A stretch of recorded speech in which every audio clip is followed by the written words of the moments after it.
ಹೊಸ ದಿವಸ.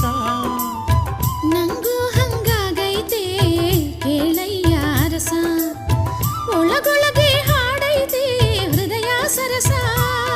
ನೆನಮುಗಿಲು ಸೇರಿದರು ಬೇರಾಗದು ನಮ್ಮ ಬಾಳ ಕಳಸ.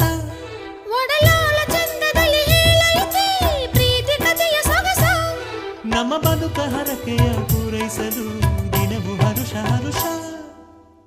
ಜನುಮದ